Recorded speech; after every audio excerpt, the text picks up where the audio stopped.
নমস্কার বন্ধুরা, শিবানীর রান্নাঘরে আপনাদের সবাইকে স্বাগত জানিয়ে চলে আসলাম আজকে কিছু রান্না নিয়ে। এখানে দেখুন কিছু মাছের মাথা, দুটো পিস আছে আর কয়েকটা চিংড়ি মাছও আছে। আমি ভালো করে ধুয়ে বেছে নিয়েছি। এবার আমি পরিমাণ মতো হলুদ আর লবণ দিয়ে মাছ কটা ভালোভাবে মেখে নেব। আজকে আমি এই মাছ দিয়ে কী রান্না করতে যাচ্ছি ভিডিওটা শুরু থেকে শেষ পর্যন্ত দেখার জন্য অনুরোধ করছি। আশা করি ভালো লাগবে, আপনারা দেখতে থাকুন। মাছের মধ্যে ভালো করে লবণ আর হলুদটা আমি মেখে নিয়েছি। একটা কড়াই বসিয়ে দিয়েছি, তার মধ্যে সর্ষের তেল দিয়ে দিলাম। তেলটাও গরম হয়ে গেছে। তারপরে একে একে আমি মাছের মাথা আর মাছের পিসটা ভেজে নেব। দেখুন বন্ধুরা, এখানে মাছের মাথা আর মাছের পিস আছে, আমি পুরো ভেজে নিচ্ছি, লাল করে ভেজে নেব।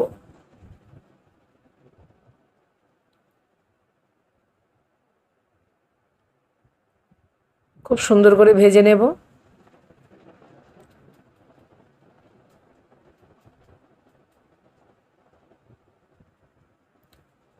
পাশের ওভেনে আরেকটা কড়াই বসিয়ে দিয়েছি, তার মধ্যে সামান্য তেল দিয়ে দিলাম, গোটা জিরে, কাঁচা লঙ্কা, কয়েকটা টমেটো কুচি। বেশ ভালো করে একটু নেড়ে চেড়ে নেব। তারপরে দিয়ে দিচ্ছি কেটে রাখা সবজি। এখানে আছে ডাঁটা, আলু, পটল। একটু আলতো হাতে নেড়ে নেব। সামান্য একটু লবণ দিয়ে দিলাম, একটু হলুদ দিয়ে দিলাম, দিয়ে আবারও ভালো করে নেড়ে নেব। সামান্য একটু ঢেকে দিলাম। গ্যাসের ফ্লেমটাকে লোতে রেখে সবজিটাকে ঢেকে দিয়েছি। এইদিকে দেখুন মাছের মাথা আর মাছের পিসগুলো খুব সুন্দরভাবে ভাজা হয়ে গেছে, নামিয়ে নিচ্ছি। কয়েকটা চিংড়ি মাছ ছিল, চিংড়ি মাছটা আমি হালকা করে ভেজে নেব।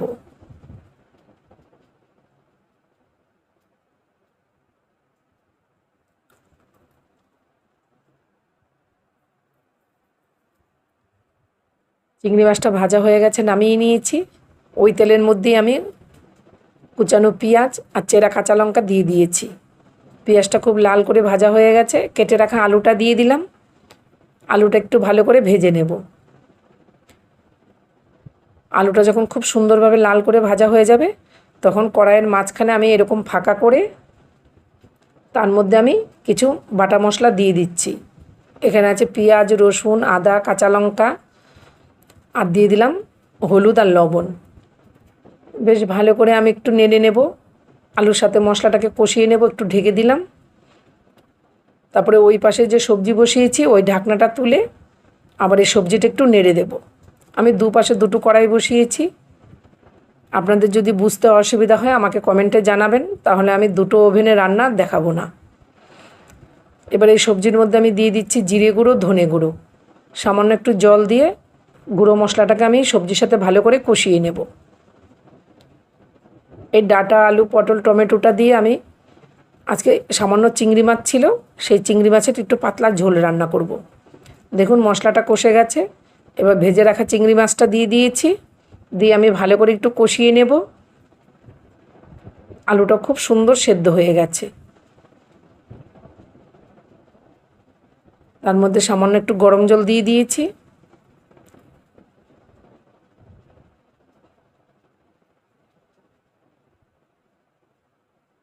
আর এই পাশে যে আলুটা বসিয়েছি, দেখুন ঢাকনাটা তুলে আপনাদেরকে দেখাচ্ছি। মশলাটা খুব সুন্দরভাবে কষে গেছে, আলুটাও সামান্য সেদ্ধ হয়েছে, আর একটু বাকি আছে। আলুটা আরেকটু হবে। তার মধ্যে আমি কেটে রাখা বেগুন দিয়ে দিচ্ছি। দিয়ে এবার বেগুনের সাথে ভালো করে আলু আর মশলাটাকে কষিয়ে নেব। তাহলে আলু যেতটুকু বাকি আছে সেটাও সেদ্ধ হয়ে যাবে। দেখতেই পাচ্ছেন খুব সুন্দর করে কষানো হয়ে গেছে। এবার আমি ভেজে রাখা মাছের মাথা আর দুটো পিস ছিল সেটা দিয়ে দিয়েছি। বেশ ভালো করে একটু নেড়ে চেড়ে নেব। তারপরে সামান্য একটু গরম জল দিয়ে দিচ্ছি। তাহলে কি বলুন তো, মাথাটাও খুব সুন্দর নরম হয়ে যাবে, আলুটাও বাকিটা সেদ্ধ হয়ে যাবে।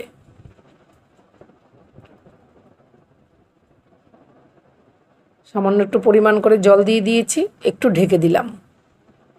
আর এইদিকে দেখুন ডাঁটা আলু দিয়ে যে চিংড়ি মাছের ঝোলটা বসিয়েছি, এটাও আমার প্রায় হয়ে গেছে। ব্যাস আমি নামিয়ে নিচ্ছি। দেখুন বন্ধুরা, এরকম চিংড়ি মাছের ঝোলটা খেতে দুর্দান্ত হয়।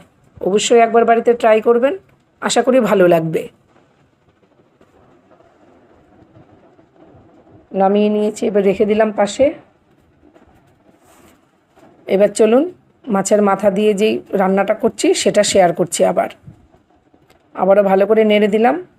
জাস্ট এরকম করে কিছুটা মাথা আমি ভেঙে দেব।